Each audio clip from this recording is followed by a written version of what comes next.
They have a kill list. These are American citizens to kill without due process. Even if you think they are a terrorist, or even if you think they did something, you know, it is a principle of basic justice that every accuser can face their. Every person accused can face their accuser and can face the charges. And the accuser gets to face as well. Exactly, and they should be able to have the opportunity. No, they've totally turned over our system, and now all the liberty, all the freedom, all the blessings, it's going out the window. And the system's answer is more corruption. That will deliver you to Valhalla. And yet, right now, with these Occupy protests that we see, and you've covered how it's a mixed bag, and how some of the interventionists are trying to hijack it for their own purposes. But when you get down to the core of it, enough people are frustrated right now to really take to the streets, and I think that's going to accelerate. I mean, David Icke talked about this a little bit. What do you think, Alex? Where do you think it's going in the next 6 months? You know, a lot of people talk about 2012. It's right around the corner. What do you think is going to happen next year with the Occupy protests if they continue through the Christmas season? Well, I mean, look, the system knew there was about to be a big rebellion against what they were doing. They could track all that with their algorithms, all the data they're spying on together. So they tried to trigger it. They tried to then co-opt it, but that didn't work. So now they're cracking heads all over the country. And clearly this country is in a depression. I mean, you know, here we are having the 4th annual MoneyBomb. I wouldn't even promote these things. The first one we did 4 years ago, and I raised $300,000. And, you know, last year I promoted it some and raised $437,000. This year I promoted it some, and we've raised a lot less this far into the 27-hour broadcast than we normally would, because the country is in a depression. I fully understand that. That's why I've tried to create all these different revenue streams so we can stay at the level we are and hopefully expand a little bit in the face of the globalists, because we do have an effect on them. I mean, we had Janet Napolitano come out just a few months ago and complain about, you know, Matt Drudge and the articles he was linking to about TSA. It's definitely getting to them. It's definitely having an effect on them. And, I mean, again, most revolutionaries in history rob banks to get their money. We sell books and videos and DVDs and have radio sponsors. Because we're not revolutionaries, we're restorationists. We want liberty and freedom back, which is a new idea compared to the old tyranny we're basically going under. So in a way, I am a revolutionary or a Renaissance person. What's really interesting about what you're doing here is you are the reluctant fundraiser at these events. You know, you're never about the money. You've never been about that. Not behind the scenes, not person-to-person conversations, not on the air, nothing. For you know, you're so mission-driven, but the money there's an infrastructure that's got to be fed in a way. You know, and right now, dollars are the only way that either one of us can feed. Well, sure, exactly. The globalists will get us to kill our grandma for a stick of bubble gum and do anything for just fiat garbage. And people say, well, then why do you want Federal Reserve notes? Because that's the symbol of energy. That's what funds this. And I'll be honest with you, 4 years ago, I was not about the money, because I had 5-6 crew members, and we were just going to keep having the little simple dinky websites and maybe an article a day and some stuff we posted and a couple films a year on the radio show. And people were always, do this, do that, have this idea. And you know what? I realized, instead of being angry at folks always telling me to do more, they're right, because we were already reaching millions a week then. We had a responsibility. And since I've tried to expand 4 years ago and I got 30+ people working for us and a lot bigger office and a nightly news show and reports every day and reporters, we're probably having 4 or 5 times the effect I was having 5 years ago. And so now it almost becomes a game, because I have to make something interesting and fun to do it, to go out and get the sponsors and make sure they're the right sponsors, and to go out and raise the money and make the films and you know, products I like and then promote them. So, I mean, it does become an issue of, well, it also becomes an issue of people don't keep their job, which is also an important mission. People I've recruited, people I've trained, structure I've built, if we don't get the blood supply to them. And it's the viewers out there that supply that by spreading the word. I mean, look, going back 3 or 4 years ago, before we hit the total depression, as audience went up, revenue followed it. Exactly. Now audience is going like that, like a fighter jet going straight up. Just, okay, audience is just like a rocket going into orbit. But audience is going like that, but in the last 3 years, revenue went like that. Not tracking it, yeah. Yeah, so it's not tracking it. So that's how I knew I was in a depression 3 years ago. I'd never seen anything like this. I looked at all the actuaries, talked to the economists, and now they admit it's the greatest recession, triple dip. No, I mean, by every measure, that's a depression. So I understand that. That's why I've said on air, we will continue to operate if this money bomb isn't as big a success as the others, because I've done other funding mechanisms for the time being. Yeah, but it becomes a thing of like a drought, as a tree's got deep roots. So even in a drought, it can live, but it doesn't flower as much as it would. We need people to spread the word about the free video streams up at Infowars.com. We need people, but not. And I'll say this again: if you're a old lady or old man on Social Security, because those are always the folks that actually try to give. I do not want your money. I've had people come to me in crowds, like a blind man with like $500. He said, "This is half the money I'm going to have the next month. Here it is." I stuck it back in his pocket, because those are people that have hearts and souls. They're giving this thing. But then, if I took that money, when I bought a new pair of shoes, I'd feel dirty, or when I put gas in my car, or when I bought the crew pizza. I don't want to listen. There's plenty of people out there that are middle class or wealthy, and you're the exact types that sit on the money. And because you do that, the globalists are going to raise taxes, take everything you got. I mean, you either do like the founders did and others have done. You either invest, and don't invest here. Get my films or other films, whatever you make copies. But my films you can make copies of. Start your own website. Start your own local radio show. Start your own Access TV show. You just better do something. And I'm telling you, one of the best places, bang for the buck, to support is InfoWars, Infowars.com, InfoWarsMoneyBomb.com. Right now, it's happening right now. And I see the donations. The average donation coming in is about $12. We need to see the people that have made the money bomb successful in the past, 10,000, 20,000.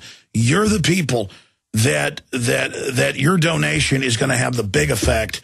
Mike, you have any comments on that? Yeah, I do, actually. It's interesting. We have a similar experience in running organizations. Our organization, for the first 5 years of its existence, we didn't even take sponsors at all. And I did the same thing. We couldn't survive. I mean, we could not survive. We were losing money for the first several years. I actually put money into it because I have a background in the software industry. So I was taking money out of that and dumping it into what later became Natural News, losing money every day. And then we had people just like you have who came to us and said, you got to cover this story. Oh, my gosh, look at what's happening over here with the CDC or this vaccine or that pharmaceutical or whatever. And you get to a point where you say, we have a moral obligation to cover these stories, but we don't have the funds to do it. So the answer is... You don't even have a crew to ship products or books. You don't have people to do research. You don't have the money for a building or cameras or equipment. I mean, it's simple. The government takes your money and gives it to globalist operations and MSNBC and NPR. We're here just saying, buy the products, buy the books, whatever. That's exactly it. And then once we began to take sponsors, then we really exploded in our ability to cover news. You probably saw that. You probably saw that happen in our history. Where we're able to hire more reporters, better investigators, to put more money into a story. No, the globalists, they're all about being big and powerful. That's why they always demonize any political activist that are outside the globalist paradigm ever even selling products. I used to give all my films away 100% free. Yeah, you did. And then the minute I started even selling them to fund myself, ooh, that's evil. Well, some of that is just the trolls out there, the obvious trolls who are always poking, criticizing everything. It doesn't matter. They don't really matter. They're irrelevant. They're hired trolls. What matters is that your viewers and the people who are watching this and the people who are offering their donations right now at InfoWarsMoneyBomb.com, these are the people who get it. They are the loyalists in the sense of they understand the importance of freedom in the press, in the new media. You are a massively a wave-making giant in the new media. And it's crucial that you continue to have the resources that you need to pursue this even further, because it's only begun. I mean, the acceleration that we talked about has only begun. Imagine where this is going to be in 12 months. Imagine how much more news you're going to need to cover. You're going to need that room back there where Kurt Nimmo sits. You're going to need, a couple more people in there. Well, that's the thing is that we got this 7,500 square foot building with the money bomb 2 money bombs ago.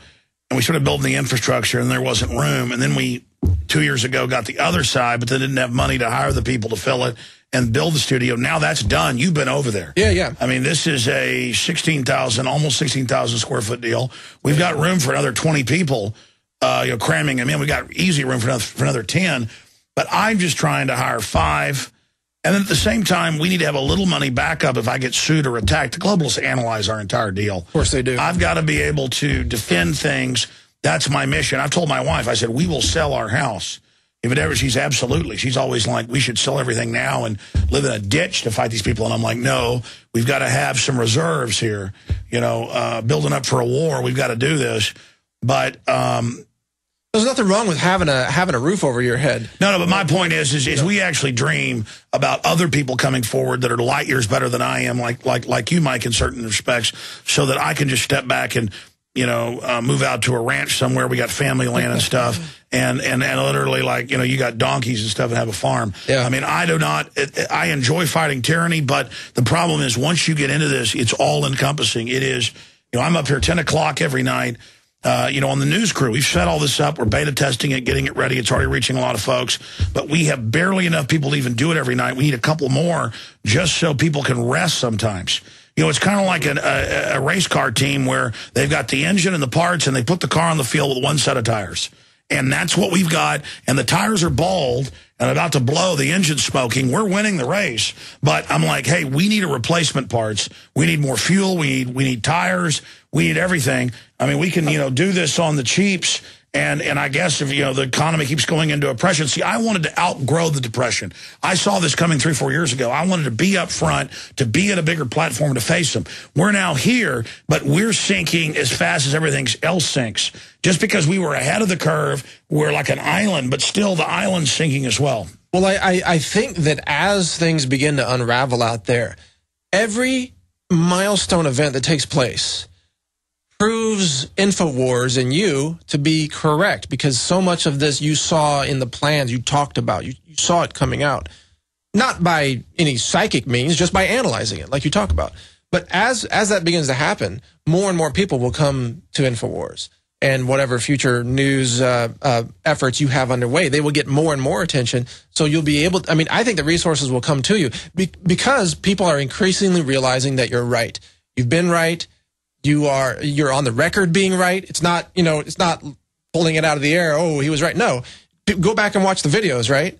Go back and even from before 9/11, you know, go back and watch it. So as people wake up, they are turning away from the mainstream media and they are turning to the new media.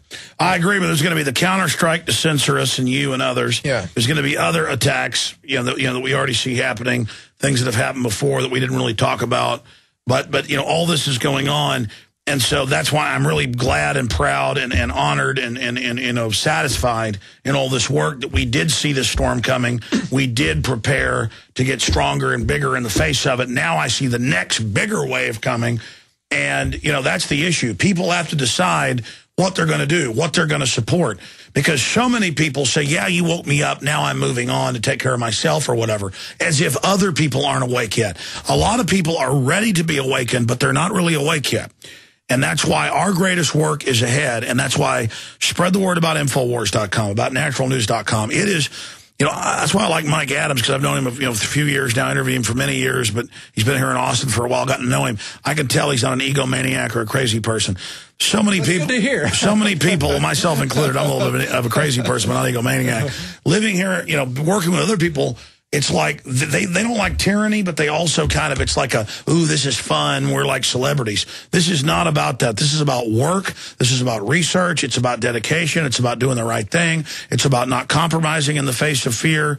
You know, I'm like you. I'd rather be on my farm. I'd rather be literally planting potatoes or something. I'd rather be, I've got chickens out there. I've got donkeys out there. I'd rather be on a tractor. Frankly, practicing permaculture. That's human. That's what you're supposed to do. Well, yeah. I mean, you see what I drive. You know, you see what I wear. This is not an act. This is my ranch shirt as well. I mean, but I see you as the same way too. I see you as authentic. You know, behind the scenes, off the camera, you're the same guy that you portray yourself as. Unfortunately. Well, but people want authenticity. They don't want a bunch of fakers up there.